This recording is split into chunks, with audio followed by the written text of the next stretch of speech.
Hi everybody, welcome back. Today is the 13th of May 2020. We are in lockdown here in the UK, but today some restrictions have been sort of lifted.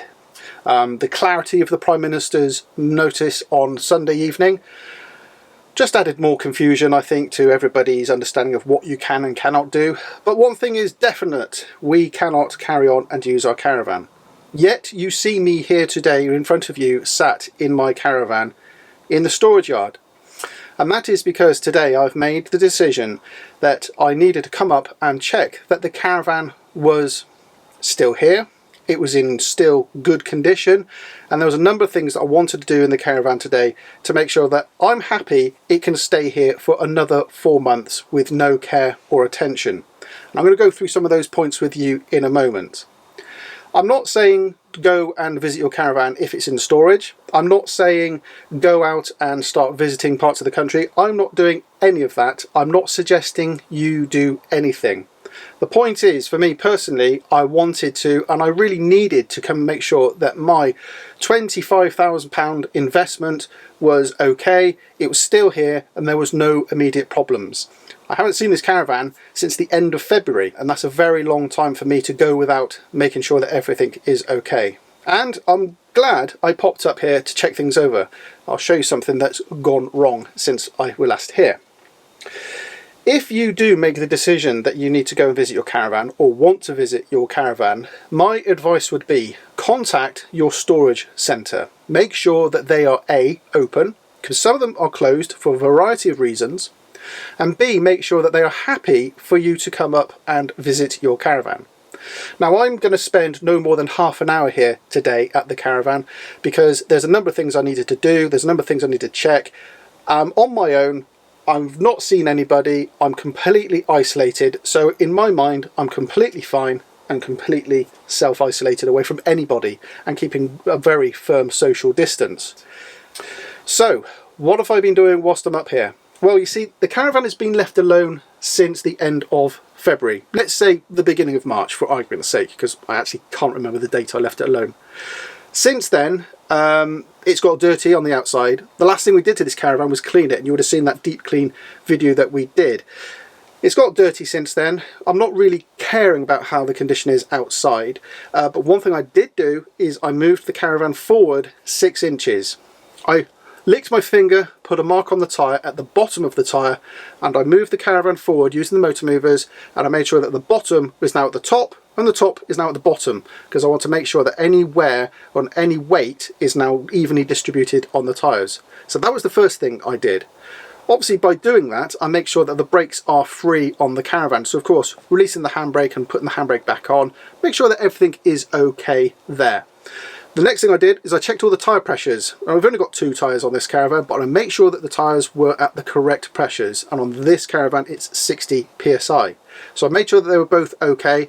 They'd lost a couple of psi, I'll be honest, but I did top them back up to 60, and that has been sorted. Now inside the caravan I've checked that the fridge and the freezer are in good condition. I made sure there's no mould and we haven't actually forgotten to pick anything up from the fridge.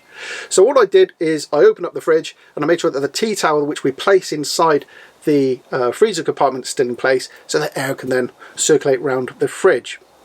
Other things I've checked is I've checked the voltage of the battery. Now thankfully I've got a phantom tracker which can tell me the voltage of the battery, so I do get an idea of how the battery is behaving.